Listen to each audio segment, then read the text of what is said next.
दोस्तों आज हम आपको 10 ऐसे फैक्ट बताने वाले हैं जिसे सुनकर आप चौंक जाएंगे। फैक्ट नंबर 1, पौराणिक कथाओं में वर्णन आता है कि सावन मास में समुद्र मंथन किया गया था। समुद्र मंथन के बाद जो हलाहल विष निकला उसे भगवान शंकर ने कंठ में समाहित कर सृष्टि की रक्षा की, लेकिन विषपान से महादेव का कंठ नीलवर्ण हो गया।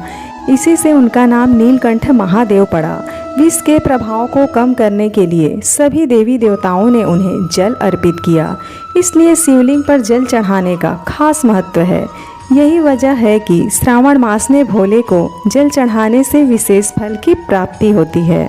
फैक्ट नंबर 2, पुराणों में जगन्नाथपुरी को धरती का बैकुंठ कहा गया है। हिंदू पंचांग के अनुसार यहाँ हर आषाढ़ महीने में विशाल रथ यात्रा का भव्य आयोजन होता है। इस रथ की रस्सियाँ खींचने और छूने मात्र के लिए पूरी दुनिया से श्रद्धालु यहाँ आते हैं, क्योंकि भगवान जगन्नाथ के भक्तों की मान्यता है कि इससे मोक्ष की प्राप्ति होती है। क्या आप जानते हैं थाईलैंड के भिक्षुओं के पास लोगों को बुरे भाग्य से बचाने का एक अनोखा उपाय है।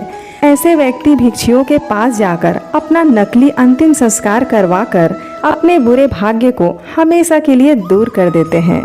फैक्ट नंबर 4, लक्ष्मण ने भगवान राम और सीता की सुरक्षा के लिए 14 वर्षों तक नींद का त्याग कर दिया था। 14 वर्षों के लिए वनवास में वह एक भी दिन नहीं सोए थे। फैक्ट नंबर 5, क्या आप जानते हैं जिस दिन रावण सीता जी का हरण कर अपनी अशोक वाटिका में लाया, उसी रात ब्रह्मा जी के कहने पर देवराज इंद्र माता सीता के लिए खीर लेकर आए। पहले देवराज ने अशोक वाटिका में उपस्थित सभी राक्षसों को मोहित कर सुला दिया। उसके बाद माता सीता को खीर अर्पित की, जिसके खाने से सीता जी की भूख प्यास शांत हो गई। फैक्ट नंबर 6, क्या आप जानते हैं श्री रामचरितमानस के अनुसार कुंभकर्ण श्री राम द्वारा मुक्ति पाने के भाव मन में रखकर युद्ध करने गया था। उसके मन में श्री राम के प्रति भक्ति थी। भगवान का बाण लगते ही कुंभकर्ण ने देह त्याग दी और उसका जीवन सफल हो गया। फैक्ट नंबर 7, बाबा विश्वनाथ का ज्योतिर्लिंग गर्भगृह में ईशान कोण में मौजूद है।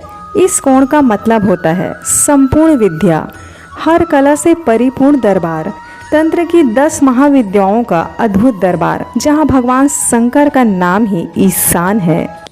फैक्ट नंबर 8, क्या आप जानते हैं तिरुपति में बना भगवान विष्णु का मंदिर दुनिया का सबसे बड़ा धार्मिक स्थल है।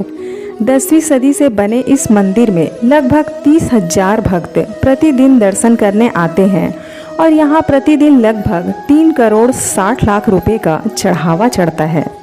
फैक्ट नंबर 9, क्या आप जानते हैं वेंकटेश्वर स्वामी यानी बालाजी की मूर्ति का पिछला हिस्सा हमेशा नम रहता है।